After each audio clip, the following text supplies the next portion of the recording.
हम आज रात बड़ी ब्रेकिंग न्यूज पर नजर रख रहे हैं। शायद डेविड को 14 वर्षीय सेलेस्टे रिवास की हत्या के सिलसिले में एलएपीडी के अनुसार गिरफ्तार किया गया है। यह मामला 2 साल से भी ज्यादा पुराना है, जब उन्हें आखिरी बार जिंदा देखा गया था।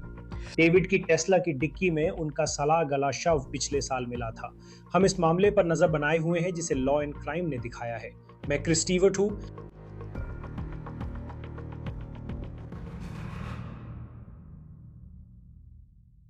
चले लॉस एंजलिस से आ रही बड़ी खबर पर नजर डालते हैं। एलएपीडी ने चौंकाने वाली घोषणा की है, कृपया देखें। ये वो पोस्ट है जिसे लॉस एंजलिस पुलिस विभाग के पब्लिक इंफॉर्मेशन ऑफिसर ने सोशल मीडिया पर घोषणा करते हुए डाला था। गायक, जिनका नाम डेविड है, को एलए में हत्या जांचकर्ताओं ने सेलेस्टे रिवास की हत्या के आरोप में गिरफ्तार किया है। अब डेविड, जिनका असली नाम डेविड बर्क है, उन्हें बिना जमानत के हिरासत में रखा गया है और अभी तक उन पर कोई आरोप नहीं लगाया गया है। एलएपीडी के अनुसार उनका मामला सोमवार को डीए के पास आरोप दायर करने पर विचार के लिए भेजा जाएगा।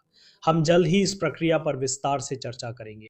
ये मामला यहाँ तक पहुंचने में महीनों लगा। मुझे पता है कई लोग इसे लगातार फॉलो कर रहे हैं और अब ऐसा लगता है कि अगला कदम, जो एक बड़ा कदम है, वो भी अभी कुछ समय लेगा, इससे पहले कि हमें इस मामले के बारे में और जानकारी मिले। हम इस पर पूर्व संघीय अभियोजक नीमो रोमानी से जल्द बात करेंगे। लेकिन जब हम अब इस घोषणा पर ध्यान केंद्रित करते हैं, तो ऐसा लग सकता है कि यह बहुत समय बाद आया है, क्योंकि डेविड को नवंबर 2025 में एक संदिग्ध के रूप में घोषित किया गया था। आगे बढ़ने से पहले मैं आपको इस मामले की पूरी जानकारी देना चाहता हूं, क्योंकि ये महीनों और कुछ मामलों में वर्षों से चल रहा है। एलएपीडी के अनुसार ये सब सितंबर 2025 में शुरू हुआ था और तभी अधिकारी हॉलीवुड में जब्त वाहनों के परिसर पहुंचे, जब एक वाहन, एक टेस्ला, से बदबू आने की रिपोर्ट मिली थी। अब उस वाहन को कुछ दिन पहले ही तय किया गया था, जब उसे लॉस एंजलिस की एक सड़क पर छोड़ा हुआ पाया गया था।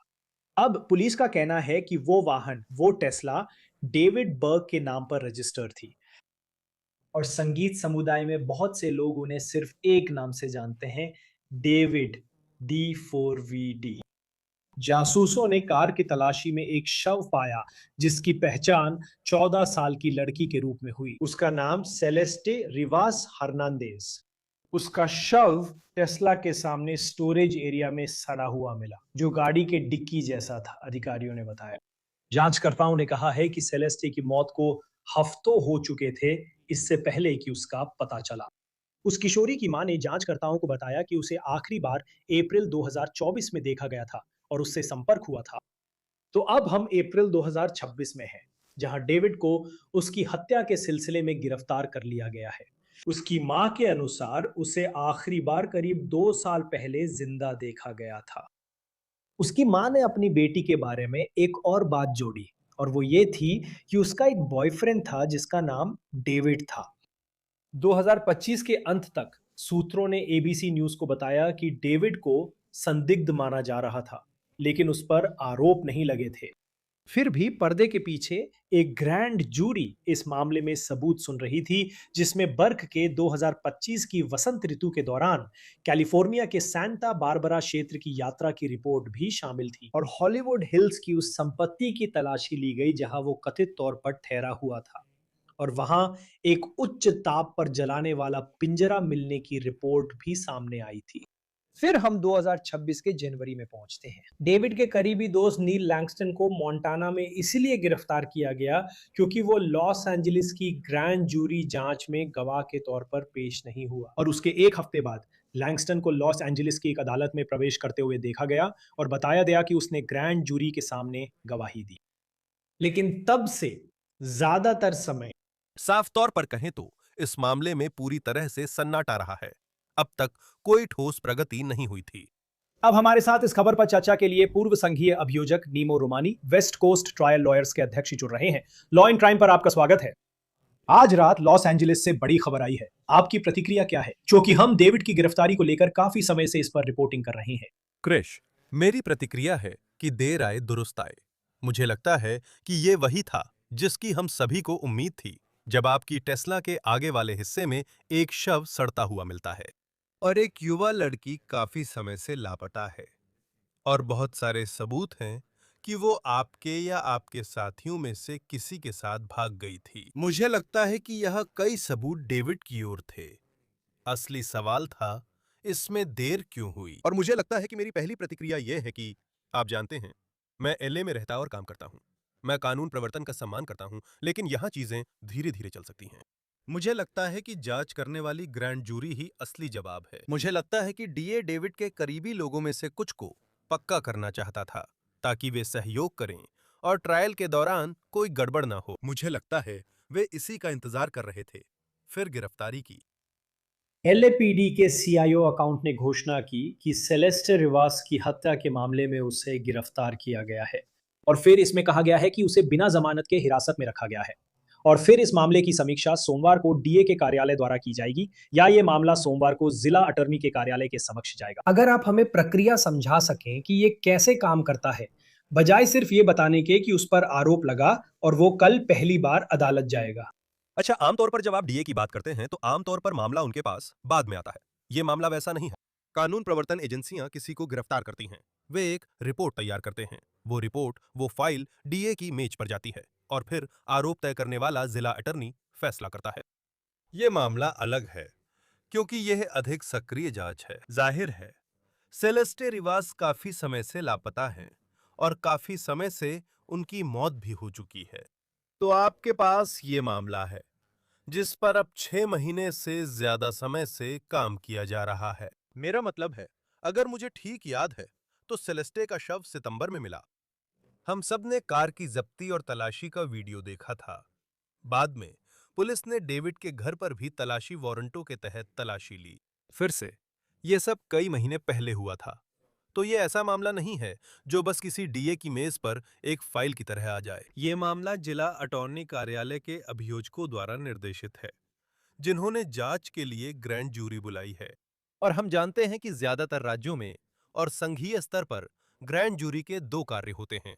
उनका काम आरोप तय करना होता है, लेकिन इसका एक जांच का कार्य भी होता है। उनके पास समन जारी करने की शक्ति है, इसलिए वे लोगों, गवाहों, सूचनाओं और दस्तावेजों के लिए समन जारी कर सकते हैं। यही काम ग्रैंड जूरी कर रही थी। तो मुझे लगता है कि अभियोजन पक्ष ने इस मामले को पूरी तरह से संभाल लिया है। ये वो तरह का मामला नहीं है जिसमें वे सिर्फ प्रतिक्रिया दे रहे हों। ये ऐसा मामला है जिसमें उन्हें लगता है कि हमारे पास न केवल गिरफ्तारी वारंट प्राप्त करने और प्रारंभिक सुनवाई पार करने के लिए पर्याप्त आधार हैं, बल्कि हमारे पास इतना भी है कि हम मुकदमे में जूरी के सामने संदेह से परे इस मामले को साबित कर सकें। क्या आपको लगता है कि आज रात ये गिरफ्तारी डेविड के लिए चौंकाने वाली थी? मुझे लगता है कि जितना समय लग गया है, शायद लोग इसे भूल ही गए होंगे। लेकिन जाहिर है, इस मामले पर काफी ध्यान दिया गया है और सच कहूं तो काफी नकारात्मक मीडिया कवरेज भी मिला है। मैं एलए में बैठा हूं और लोग पूछ रहे हैं, एलएपीडी क्या कर रही है? एक लड़की इतने समय से कैसे गायब है? उसकी टीचर कैसे इंटरव्यू दे सकती हैं कि वो डेविड नाम के व्यक्ति के साथ भागी? उसकी लाश गाड़ी के ट्रंक में कैसे मिल सकती है? मेरा मतलब है, अगर ये एक हादसा भी था, तो वो अपने आप में एक अपराध हो सकता है। तो अब तक कोई गिरफ्तारी क्यों नहीं हुई है? और मुझे लगता है कि अब हमें बहुत जल्दी इसका जवाब मिल जाएगा।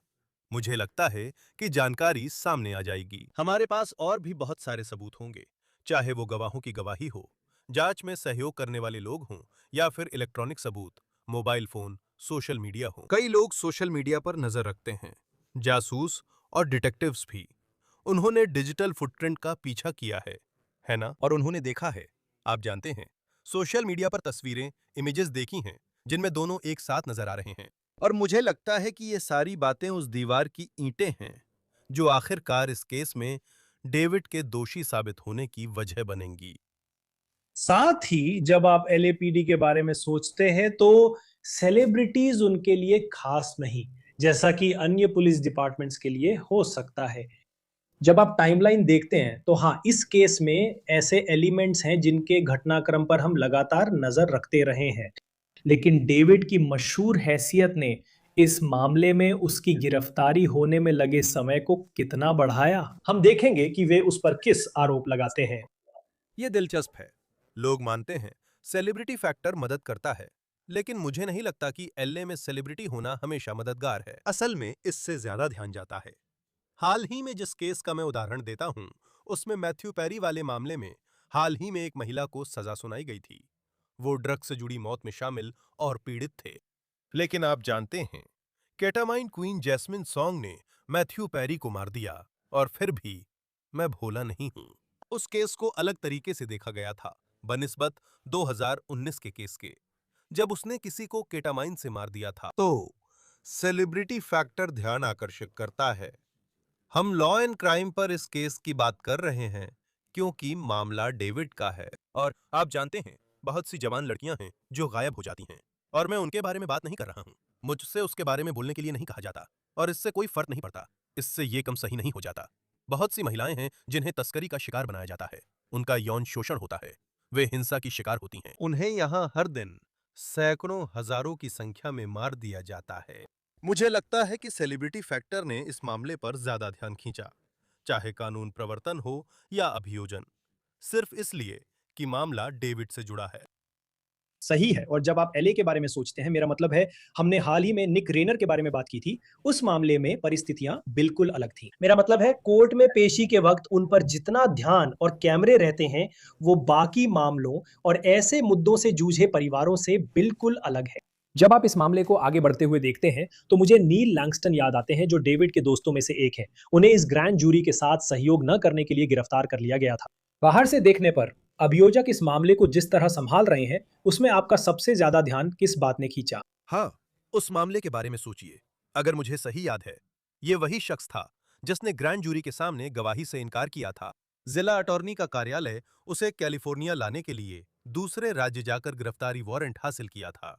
इससे पता चलता है कि वे इस मामले को कितनी गंभीरता से ले रहे हैं। तो ये कोई और मामला नहीं है, ये कोई और भागी हुई लड़की नहीं है, ये कोई और युवा लड़की नहीं है जो हिंसा की शिकार हुई हो। मेरा मतलब है, इस मामले को वैसे ही अलग तरीके से देखा गया है जैसा कि होना चाहिए। काश एलएपीडी के पास इन सभी मामलों को सुलझाने के लिए असीमित संसाधन और समय होता। ये सभी युवा लड़कियां, उनकी जिंदगियां मायने रखती हैं, और ये दुख की बात है कि दुर्भाग्यवश ये कहानी बहुत आम है। जाहिर है, हमें नहीं पता यहाँ क्या हुआ था। हमें नहीं पता कि ये एक दुर्घटना थी, उसे जानबूझकर मारा गया, उसने ओवरडोज कर लिया, या उसे तस्करी के लिए ले जाया गया। मेरा मतलब है, वहां हर तरह की अटकलें लगाई जा रही हैं। मुझे ठीक ठीक नहीं पता कि क्या हुआ था। हमें पता है कि वो एक युवा लड़की थी जो काफी समय से लापता थी, और पहले भी एक बार घर से भाग चुकी थी, और उसे ढूंढने में बहुत लंबा समय लग गया। तो मुझे लगता है कि उस समय के दौरान बहुत सारे सबूत मिलेंगे। हमने उसके आखिरी बार देखे जाने के वीडियो सबूत देखे हैं। मुझे उम्मीद है कि और भी डिजिटल सबूत होंगे। मुझे लगता है कि जब सब सामने आएगा तो मामला मजबूत होगा। और जब बात आती है कि इस पूरी स्थिति की प्रक्रिया कैसे काम करती है, तो अगर उसे आज रात गिरफ्तार किया जाता है, तो उसे बिना जमानत के रखा जाएगा। उस पर अभी तक किसी खास चीज का आरोप नहीं लगाया गया है। और फिर आपके पास है, आप जानते हैं, सोमवार को ये मामला जिला अटॉर्नी के सामने जाएगा। जैसे आप उसे इतने लंबे समय तक, यहाँ तक कि वीकेंड में भी, कैसे हिरासत में रख सकते हैं? तो हाँ, ये जो गुरुवार को गिरफ्तारियां होती हैं, उनमें अक्सर सोमवार को पेशी होती है, क्योंकि समय का अंतराल ऐसा होता है। आमतौर पर आपको 48 घंटे में जज के सामने लाया जाता है, लेकिन ये अदालत के अगले कार्य दिवस पर होता है। इसी वजह से पहली पेशी संभवतः सोमवार को होगी, जहां डेविड पर लगे आरोपों पर उसे औपचारिक रूप से अदालत में पेश किया जाएगा। आरोप कोर्ट में पढ़े जाएंगे। वकील की मौजूदगी की उम्मीद है। मुझे लगता है कि उनके पास पहले से ही एक वकील है, पिछले साल दिए गए कुछ बयानों के आधार पर। उनकी वकील से उम्मीद करें कि वे दोषी न होने की दलील देंगे, और फिर प्रक्रिया शुरू होगी। यदि यह ग्रैंड जूरी अभियोग है, जो आम बात नहीं है, तो प्रारंभिक सुनवाई नहीं होती। आमतौर पर एलए में जिला अटॉर्नी आमतौर पर औपचारिक शिकायत दायर करके मामला प्रारंभिक सुनवाई के रास्ते आगे बढ़ाते हैं। और फिर से, सिर्फ इसलिए कि ये ग्रैंड जूरी है, मुझे लगता है कि ये सिर्फ एक जांच ग्रैंड जूरी है। अभियोग लगाने के लिए उन्हें एक और ग्रैंड जूरी बुलानी होगी, और मुझे नहीं लगता कि वे ऐसा करने वाले हैं। आमतौर पर एलए में वे जो करते हैं वह है कि वे शिकायत पत्र के आधार पर आरोप लगाते हैं। फिर कुछ समय बाद एक प्रारंभिक सुनवाई होनी चाहिए, और उस प्रारंभिक सुनवाई में जज यह तय करता है कि क्या पूरी तरह से जूरी ट्रायल आगे बढ़ाने के लिए पर्याप्त आधार हैं या नहीं। जिला अभियोजक कुछ सीमित सबूत कानून प्रवर्तन गवाहों के सामने पेश करेगा, और प्रक्रिया शुरू होगी।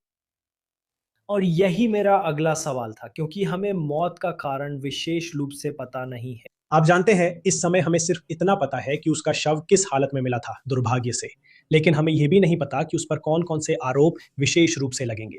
एलए और कैलिफोर्निया में कई चीजें सामने आती हैं, जबकि फ्लोरिडा में पर्याप्त आधार वाला दस्तावेज ऑनलाइन देख सकते हैं। हम कितना जान सकते हैं? अगर सोमवार को उस पर किसी चीज के लिए आरोप तय किए जाते हैं, तो हमें कितना कुछ पता चल सकता है? मुझे लगता है कि हमें बहुत कुछ जानने को मिलेगा। जाहिर है, आरोपों की प्रकृति के बारे में। तो प्रथम डिग्री की जानबूझकर की गई हत्या है, विशेष परिस्थितियां हैं। द्वितीय डिग्री हत्या है, गैर इरादतन हत्या है। अगर यह एक दुर्घटना है, तो जाहिर है इसमें शव को हटाने से जुड़े आरोप भी हो सकते हैं। क्या संभावित यौन अपराध के आरोप भी लग सकते हैं? मेरा मतलब है, मुझे लगता है कि ये जाहिर तौर पर बहुत महत्वपूर्ण होगा।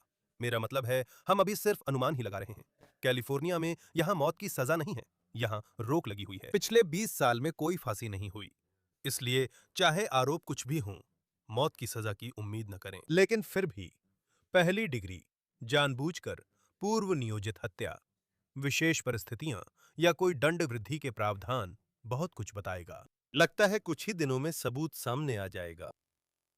और जब आप सोमवार के बाद की बात सोचते हैं, और फिर से ये एक ऐसा मामला रहा है जो बहुत धीरे-धीरे और बहुत गुप्त रूप से विकसित हुआ है, जितना कि हमने रिपोर्टिंग में देखा है उसके अलावा। सोमवार के बाद आरोपों पर निर्भर करता है, तो डेविड के मुकदमे की संभावित समय सीमा कैसी होगी? खैर, यह जल्दी आगे बढ़ेगा और जाहिर है डेविड का त्वरित सुनवाई का अधिकार है। और आमतौर पर आप देखते हैं कि बचाव पक्ष अपने अधिकार को छोड़ देता है। वे सबूतों की जानकारी लेना चाहते हैं, वे सारे सबूत पाना चाहते हैं। आमतौर पर आरोपी सुनवाई की समय सीमा पर अपना अधिकार छोड़ देता है, ताकि वे सबूतों की समीक्षा कर मामले को चुनौती देने का तरीका देख सकें। अगर आप हत्या के मामले देख रहे हैं और मान रहे हैं कि यह हत्या का केस है क्योंकि उसे बिना जमानत हिरासत में रखा गया है, आमतौर पर 3 तरह की बचाव रणनीतियां होती हैं।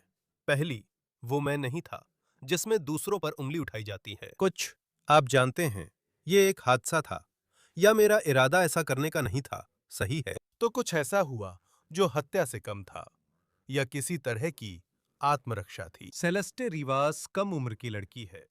अगर आत्मरक्षा की दलील दी जाए तो मुझे उसी तरह हैरानी होगी जैसे निक्रीनर के केस में हुई थी। अगर आप ऐसे मामले में आत्मरक्षा देखें तो हैरानी होगी। उसके माता पिता अपने बेडरूम में हैं। लेकिन आमतौर पर अगर आप देख रहे हैं कि बचाव पक्ष क्या तर्क देगा, तो वे या तो पहचान को चुनौती देते हैं या इरादे पर। यह पूर्व नियोजित नहीं था, यह एक दुर्घटना थी, कुछ इसी तरह की बात थी। यह गैर इरादतन हत्या थी, जोश में किया गया था, या कानूनी पागलपन था। आप इरादे पर सवाल उठाते हैं या कानूनी बचाव जैसे आत्मरक्षा पेश करते हैं। लेकिन अगर इसमें आत्मरक्षा का तर्क दिया गया तो मैं हैरान हो जाऊंगा। और मुझे पता है कि हम थोड़ी देर पहले नील लैंगस्टन के बारे में बात कर रहे थे, लेकिन जब आप इस मामले के गवाहों के बारे में सोचते हैं और कौन पहले ही कानून प्रवर्तन से बात कर चुका है, तो ये भी सोचिए कि कानून प्रवर्तन के पास किस प्रकार की जानकारी हो सकती है। हमें नहीं पता कि वे बातचीत कैसी थी, लेकिन आमतौर पर एक अभियोजक के रूप में जब आपके पास कोई ऐसा व्यक्ति होता है जो डेविड का दोस्त हो सकता है या किसी ऐसे व्यक्ति का दोस्त हो सकता है जिसे अब कुछ गंभीर आरोपों का सामना करना पड़ेगा, तो ऐसी स्थिति में उस व्यक्ति को अभियोजन पक्ष के अनुसार लाने के लिए बातचीत आमतौर पर कैसी होती है? देखिए क्रिस, मैंने करियर की शुरुआत ड्रग तस्करी मामलों से की थी। जब आप किसी आपराधिक संगठन से निपटते हैं, मैं नहीं कह रहा डेविड और उसका ग्रुप ऐसा है, तो आप संगठन के कम दोषी लोगों पर दबाव बनाना चाहते हैं। हो सकता है उदाहरण के लिए कोई सेलेस्टे रिवास को ड्रग्स दे रहा था। आप जानते हैं, शायद कोई हत्या में शामिल नहीं था, लेकिन उसके पास टेस्ला तक पहुंच थी। ऐसा लगता है कि बहुत से लोगों के पास थी। आपको उन पर दबाव डालकर संगठन के सबसे दोषी व्यक्ति के खिलाफ गवाही दिलवानी है। यही अभियोजन का सबसे बुनियादी तरीका है। इन आरोपों को मजबूत क्या बनाता है? मान लें आपके पास हत्या की साजिश का आरोप है। आपका असली हत्या से कोई लेना देना नहीं हो सकता, लेकिन अगर आप साजिश को आगे बढ़ाने वाले प्रत्यक्ष कृत्यों में शामिल हैं, और मान लीजिए ये कोई बड़ी साजिश है, जैसे कि तस्करी की साजिश, देखते ही देखते सेलेस्टे रिवास की मौत के लिए आपको जिम्मेदार ठहराया जा सकता है, भले ही आपने उसे मारा न हो। बहुत से लोग सह साजिशकर्ता या सहायक बनकर मदद या उकसाने में शामिल होने पर संभावित सजा का सामना कर सकते हैं। और जो आपको करना है वो ये है कि उन पर दबाव डालें। सुनिश्चित करें कि आपको जो जानकारी चाहिए वो मिले। ये भी सुनिश्चित करें कि वो सच्ची हो, और ये भी कि वे सहयोग करेंगे। इसीलिए ग्रैंड जूरी होती है। उसके सामने गवाही दिलवाकर उनके बयान पक्के कर लेना। ताकि जब आप मुख्य आरोपी के खिलाफ आगे बढ़ें, उस व्यक्ति के खिलाफ जिसे आप सबसे ज्यादा जिम्मेदार, सबसे ज्यादा दोषी मानते हैं, जो यहाँ डेविड लगता है, तो आपके पास वे गवाह पक्के हों। क्योंकि अगर ऐसा नहीं हुआ तो क्या होगा? वे ही अगले लोग होंगे जिन पर आरोप लगेगा और जिन्हें गिरफ्तार किया जाएगा। और अंत में मेरा मतलब है, चाहे आप इस केस के डिटेक्टिव हों या कोई अभियोजक हों जो सबूतों को आते हुए देख रहे हैं और सोच रहे हैं कि आरोप क्या हो सकते हैं, भावनात्मक रूप से आज रात का पल कैसा है, ये जानते हुए कि डेविड अब हिरासत में है और ये जांच एक नए मुकाम पर पहुंच गई है। हाँ, मुझे लगता है कानून प्रवर्तन और अभियोजन पक्ष के लिए बोझ कम होगा, क्योंकि पहले भी मेरे जैसे लोग रहे हैं। मैं कानून प्रवर्तन की काफी आलोचना करता रहा हूं। समझ नहीं आता अब तक गिरफ्तारी क्यों नहीं हुई। अगर डेविड नहीं है तो कौन जिम्मेदार है? अब मुझे थोड़ी राहत है। अब असली काम शुरू होता है, क्योंकि सामने वकील है और डेविड के पास पैसे हैं। उसने पहले ही वकील रखा है। मेरी समझ में वह पूरी ताकत से इसका विरोध करेगा। और चूंकि कैलिफोर्निया में मौत की सजा नहीं है और चूंकि आप इस मामले में कोई रियायत नहीं देने वाले, आप डेविड को कोई छूट नहीं देने वाले। अगर वो सच में इस लड़की को बहलाने या भर्ती करने, शायद उसका अपहरण करने और उसकी हत्या करने में शामिल था, क्या आप उम्र कैद से कम सजा देंगे? यह किसी असली सौदेबाजी की गुंजाइश नहीं है। हटाने के लिए मौत की सजा जैसा कोई विकल्प है ही नहीं। तो ये ऐसा मामला है जो बहुत संभव है कि पूरी तरह से जूरी ट्रायल तक जाएगा। यही इसकी हकीकत है। अगर आप उन्हीं लोगों की बात कर रहे हैं, तो वो सेल्स्टे रिवास का परिवार ही होगा। मैं सोच भी नहीं सकता कि उन्होंने इतने सालों में क्या सहा होगा। जब आपकी छोटी बेटी गायब हो जाए और उसकी लाश मिले, तो जवाब न मिलना बहुत दुखद होता है। उम्मीद है परिवार को अब उनके सवालों के जवाब मिलेंगे। नहीं, बहुत अच्छा किया। पूर्व संघीय अभियोजक नेइमा रोमानी, वेस्ट कोस्ट ट्रायल लॉयर्स अध्यक्ष। आज रात लॉस एंजलिस से बड़ी ब्रेकिंग न्यूज आ रही है। हमेशा की तरह लॉ एंड क्राइम पर हमारे साथ बने रहने के लिए धन्यवाद। बिल्कुल क्रिस, हमेशा की तरह मुझे बुलाने के लिए धन्यवाद। ठीक है, जाने से पहले मैं एक बार फिर से इस खबर को दोहराना चाहता हूं और अब तक जो जानकारी हमारे पास है उसे बताना चाहता हूं। हमें पता चला है कि डेविड को हत्या के सिलसिले में गिरफ्तार किया गया है। यहाँ लॉस एंजलिस पुलिस सेलेस्टे रिवास की हत्या के मामले में हत्या शब्द का इस्तेमाल कर रही है और यह महत्वपूर्ण है क्योंकि फिलहाल उसे बिना जमानत के हिरासत में रखा गया है। हमें नहीं पता कि उस पर कौन कौन से आरोप लगाए जाएंगे, लेकिन यह मामला सोमवार को एलए के जिला अभियोजक के कार्यालय में पेश किया जाएगा और हम इस मामले पर लगातार नजर बनाए रखेंगे। यह था ऑन द केस का एपिसोड लॉ एंड क्राइम द्वारा प्रस्तुत। यूट्यूब, स्पॉटिफाई पर सब्सक्राइब करें और पीकॉक पर देखें। मैं क्रिस स्टीवर्ट, फिर मिलेंगे।